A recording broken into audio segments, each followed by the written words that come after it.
So it's such a beautiful day, and we're sat in the churchyard of which church? St Peter's Church, Wenniston.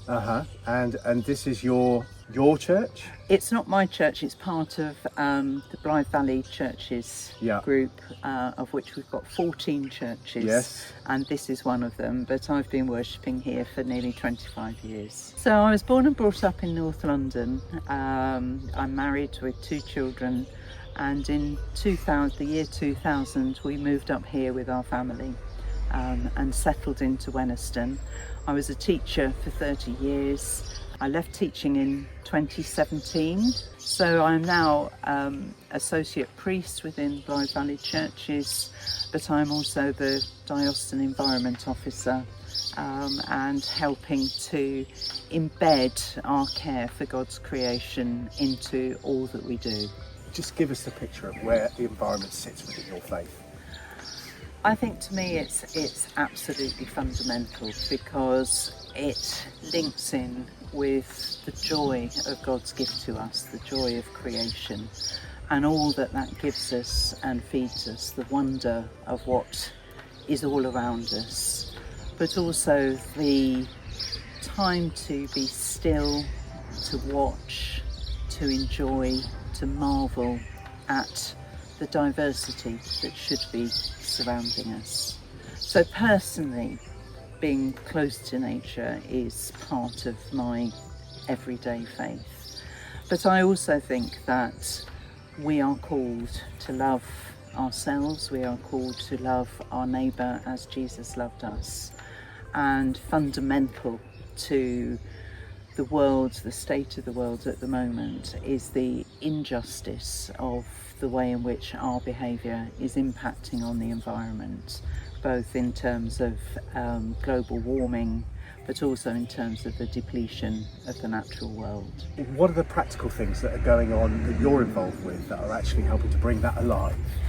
I think the practical things are building strong links between churches and their communities. So living in somewhere like Suffolk, there are many wildlife groups. We have a good partnership with Suffolk Wildlife Trust, but there are many small local groups, and what we found locally is linking up with those groups enables us to find out and celebrate what they're doing, and also enables them to come and find out why the church cares about these things. So we've been working on a project called St Peter's Pytle, which is in partnership. It's on church-owned land, which is rented to a conservation group who have worked with the school to develop this piece of land to promote biodiversity within the village.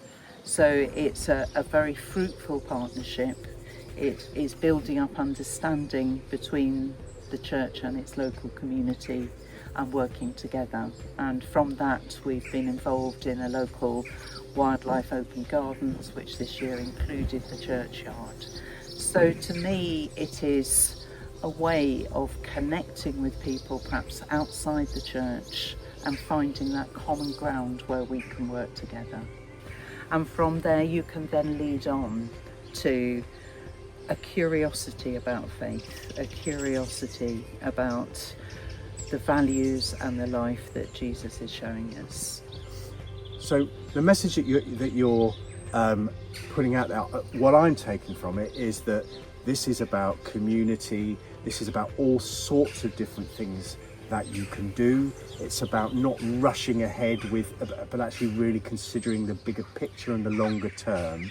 But of course the national church has a position, a stance to take on its position on the environment, and we kind of need to show the progress that we're making and demonstrate that.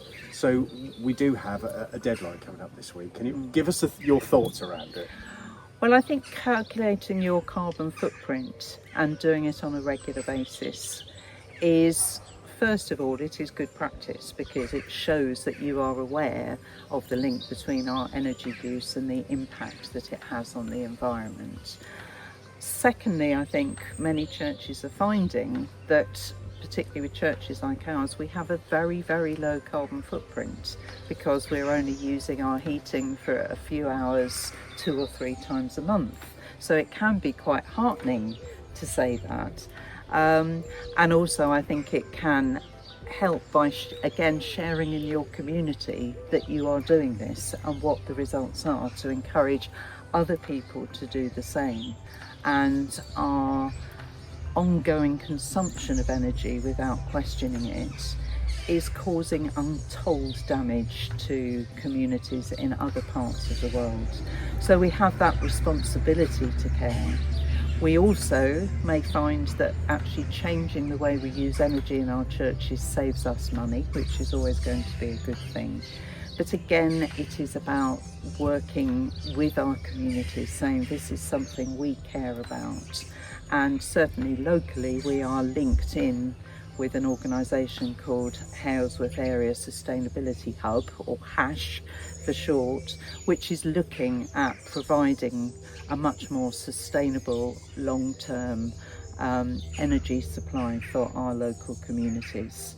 And we are in partnership with the Town Council and other organisations on that. And so congratulations, if you've filled in your energy footprint survey, amazing. But I think there are a few more days where you can actually get involved with that.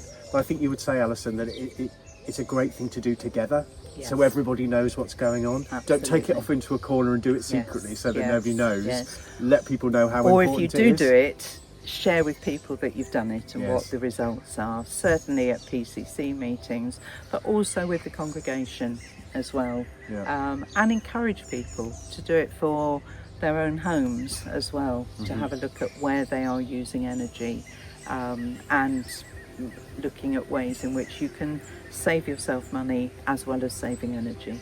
Thanks, Alison. It's been really lovely talking to you. Thank you, Tim. Thank you. And you've been very welcome.